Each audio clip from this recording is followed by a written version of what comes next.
Assalamualaikum warahmatullahi wabarakatuh. Halo teman-teman, saya Leonor Fadila dengan NIM 121202004 dari kelas PAI 2A. Di sini saya akan memaparkan materi yang berjudul Dasar dan Ruang Lingkup Ilmu Pendidikan Islam. Apa itu ilmu pendidikan Islam? Ilmu pendidikan Islam merupakan salah satu bidang studi Islam yang mendapat banyak perhatian dari para ilmuwan. Kenapa? Karena di samping perannya yang amat strategis dalam rangka meningkatkan sumber daya manusia, yaitu karena di dalam pendidikan Islam terdapat berbagai masalah yang kompleks dan memerlukan penanganan segera. Karena kita hidup di zaman yang terus berkembang, maka bagi mereka yang akan segera terjun ke dalam bidang pendidikan Islam, mereka harus memiliki wawasan yang cukup tentang pendidikan Islam dan memiliki kemampuan untuk mengembangkan ilmu pendidikan Islam sesuai dengan zamannya. Lalu apa yang dimaksud dengan dasar pendidikan Islam? Dasar pendidikan Islam adalah pandangan yang mendasari seluruh aktivitas pendidikan Islam. Karena dasar menyangkut masalah ideal dan fundamental, maka diperlukan landasan pandangan hidup kokoh dan komprehensif serta tidak mudah berubah. Hal ini karena telah diyakini memiliki kebenaran yang telah diuji oleh sejarah. Adapun ruang lingkup ilmu pendidikan Islam meliputi keseluruhan ajaran Islam yang terpadu dalam keimanan atau akidah serta ibadah dan muamalah yang implikasinya mempengaruhi proses berpikir, merasa, berbuat, dan terbentuknya kepribadian yang pada gilirannya terwujud dalam akhlak al-karimah sebagai wujud manusia muslim. Dengan demikian berarti ruang lingkup dan kajian pendidikan Islam sangat luas sekali karena di dalamnya banyak segi atau pihak yang ikut terlibat baik secara langsung maupun tidak langsung. Dasar ilmu pendidikan Islam dibagi menjadi 3 bagian, yaitu dasar religius, dasar filsafat, dan dasar ilmu pengetahuan. Apa sih dasar religius itu? Dasar religius adalah dasar yang diturunkan dari ajaran agama atau bisa juga dikatakan bahwa inti ajaran agama ialah terbentuknya akhlak mulia yang bertumpu pada hubungan yang harmonis antara manusia dengan Tuhan atau manusia dengan manusia. Di dalam Al-Quran, manusia diperkenalkan dengan sifat-sifat Allah Subhanahu wa Ta'ala, yaitu dengan tujuan agar manusia menyadari bahwa dirinya sangat berhutang budi kepada Allah dan dengan tujuan agar manusia meniru sifat-sifat Allah. Di dalam Al-Quran juga terdapat kisah para nabi dan tokoh-tokoh umat terdahulu, tujuannya agar diikuti sifat yang baiknya dan dijauhi sifat-sifat yang buruknya. Lalu yang kedua ada dasar filsafat Islam.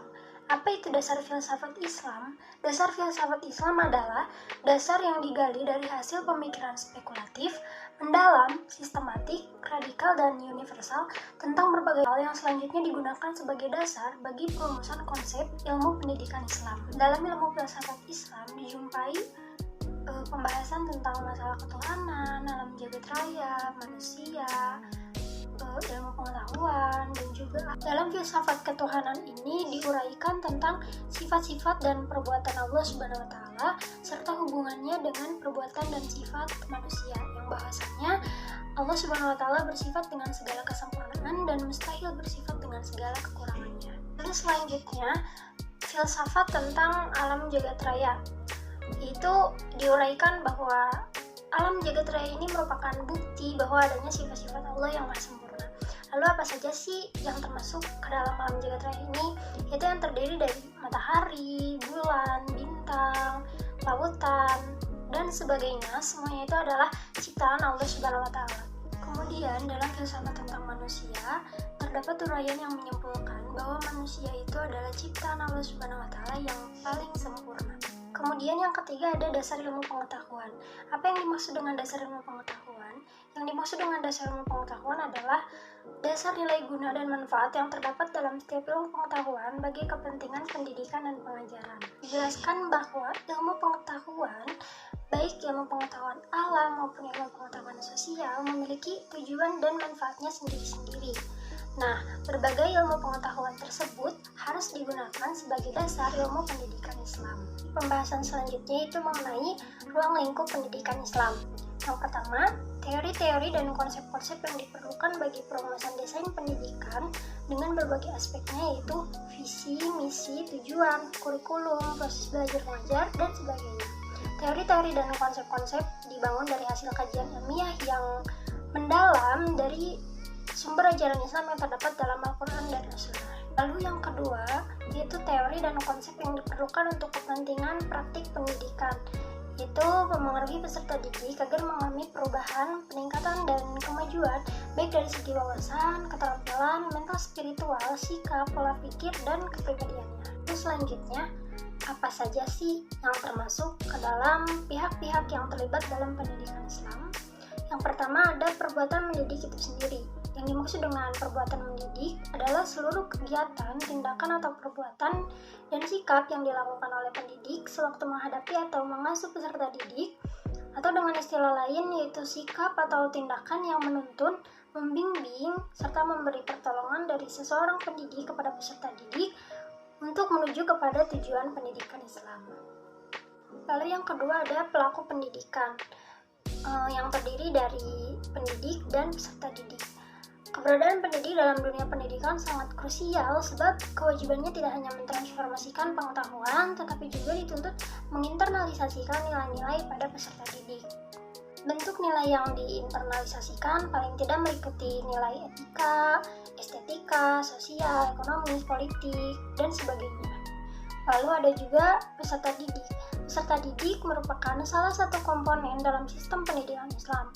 Peserta didik merupakan raw material atau bahan mentah di dalam proses transformasi yang disebut pendidikan, yang mana peserta didik adalah objek terpenting dalam pendidikan. Hal ini disebabkan perbuatan atau tindakan mendidik itu diadakan atau dilakukan hanyalah untuk membawa peserta didik kepada tujuan pendidikan Islam yang dicita-citakan. Lalu selanjutnya yang ketiga ada komponen-komponen pendidikan Islam. Komponen-komponen pendidikan Islam ini sangat bermacam-macam. Kita akan membahas satu persatu. Yang pertama yaitu tujuan pendidikan. Apa itu tujuan pendidikan? Tujuan pendidikan merupakan masalah sentral dalam pendidikan. Sebab tanpa perumusan yang jelas tentang tujuan pendidikan, perbuatan menjadi acak-acakan, tanpa arah bahkan bisa sesat atau salah langkah. Oleh karena itu, perumusan tujuan dengan tegas dan jelas menjadi inti dari seluruh pemikiran, pedagogis, dan perenungan filosofi. Komponen pendidikan Islam yang selanjutnya yaitu ada kurikulum pendidikan Islam. Kurikulum merupakan salah satu komponen yang sangat menentukan dalam suatu sistem pendidikan. Karena itu, kurikulum merupakan alat untuk mencapai tujuan pendidikan dan sekaligus sebagai pedoman dalam pelaksanaan pengajaran pada semua jenis dan tingkat pendidikan.